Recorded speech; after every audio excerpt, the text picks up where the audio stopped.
रात के ठीक 12:17 पे एक रूम का दरवाज़ा खुलता है और उस रूम के अंदर से एक काली परछाई बाहर आती है। लेकिन सोचने वाली बात यह है कि वो कमरा पिछले 5 साल से कभी ना खुला है न उसके अंदर कोई गया है। तो आखिर में वो आदमी आया कहाँ से, वो परछाई आई कहाँ से? चलिए सुनाते हैं ये कहानी एक लखनऊ के राहुल वर्मा, जो कि एक यूट्यूबर की है। उसे एक चैलेंज मिलता है कि अगर तुम्हारे अंदर दम है तो लखनऊ के रॉयल होटल में तुम जाकर हमें दिखाओ। राहुल ये जो चैलेंज होता है उसे एक्सेप्ट कर लेता है। राहुल अपने दोस्त अमन के साथ में वहाँ पे जाने के लिए ठान लेता है। अब ये नहीं कोई जानता था कि आगे उन लोगों के साथ क्या होने वाला है। तो राहुल ने अमन को अपने साथ में ठीक रात के 10 बजे उस होटल के पास पहुँच जाता है। उसके साथ में होटल के अंदर जैसे दोनों पहुंचते हैं, वहाँ पे एक रिसेप्शन पर एक बूढ़ा आदमी बैठा होता है। इस बूढ़े आदमी से राहुल बोलता है, मुझे कमरा नंबर 302 का चाबी चाहिए।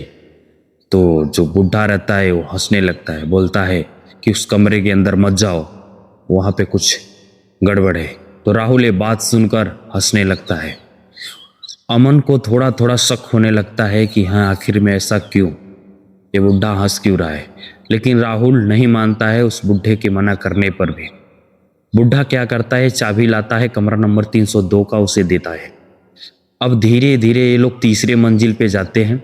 तीसरे मंजिल पे जाने के बाद राहुल क्या करता है, जो 302 का कमरा होता है उसके पहले जैसे ये लोग इंटर करने वाले होते हैं, जो कि इस पूरी होटल की लाइटें कट जाती हैं और हाथ में राहुल कैमरा लिए जिसे 302 का रूम का दरवाज़ा खोलता है और अंदर इंटर करता है। राहुल का कैमरा भी बंद हो जाता है और उसके मोबाइल का नेटवर्क भी चला जाता है। अमन तो पूरा डर जाता है। अमन बोलता है, भाई चल घर चलते हैं। लेकिन राहुल ये मानने के लिए तैयार नहीं होता है। राहुल और अमन जैसे कमरा 302 के अंदर इंटर होते हैं, अचानक से पीछे से दरवाज़ा बंद हो जाता है और उस रूम की लाइट भी चली गई होती है और उस कमरे के कोने में एक काली परछाई हिलने लगती है, जिसे देखकर अमन बहुत ज़्यादा डर जाता है। लेकिन राहुल के अंदर हिम्मत रहती है, वो डरता नहीं है। राहुल अमन को समझाए रहता है। होता क्या है कि कुछ समय बाद एक राहुल को डायरी मिलती है। उस डायरी में लिखा होता है कि मैं बेगुनाह हूँ और मुझे फंसाया गया है। ये बात राहुल को कुछ समझ में नहीं आती है। वो वहाँ से कैसे भी करके उस रात में राहुल और अमन वहाँ से निकल जाते हैं। उस डायरी के पन्ने में लिखा रहता है कि अगर तुम हमारी बातें पढ़ रहे हो तो सच बाहर जरूर लाना। राहुल क्या करता है, उस केस की जांच करने लगता है। उस केस में राहुल को पता चलता है कि पिछले 5 साल मतलब 5 साल पहले अर्जुन सिंह, एक लड़के का नाम था अर्जुन सिंह, जो कि उसे 302 कमरे में मार दिया गया था उसी होटल में।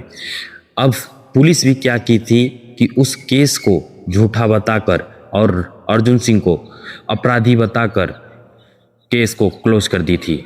लेकिन कहाँ ये रुकने वाला था राहुल धीरे धीरे जब इस केस के अंदर घुसता गया तो उसकी बीबी, अर्जुन सिंह की बीबी ने भी बताया कि अर्जुन सिंह को फंसाया गया था। राहुल जब जांच करता है तो अर्जुन सिंह के घर पे एक पुरानी डायरी मिलती है। उस डायरी में उस होटल का मैनेजर और अर्जुन सिंह का फोटो साथ में रहता है। अब क्या होता है कि राहुल का शक और गहरा हो जाता है।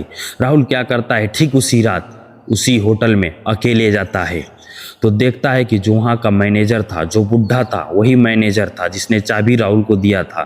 वो धीरे धीरे उसी कमरे के अंदर जा रहा था 302 जिसमें राहुल गया था और उस कमरे के अंदर जाकर कहता है कि मैंने ही तुझको मारा और सबको बेवकूफ़ बना दिया, बाहर की अपराधी तू ही था। ये बात सुन लेता है राहुल और राहुल तुरंत पुलिस को कॉल कर देता है। जब पुलिस आती है, ये सच सुनकर और जानकर उस मैनेजर को गिरफ्तार कर लेती है और पकड़ लेती है। और जब दीवार को तोड़ा जाता है तो दीवार के अंदर से कंकाल निकलता है और खून से लिखा हुआ कि असली कातिल मिल ही गया।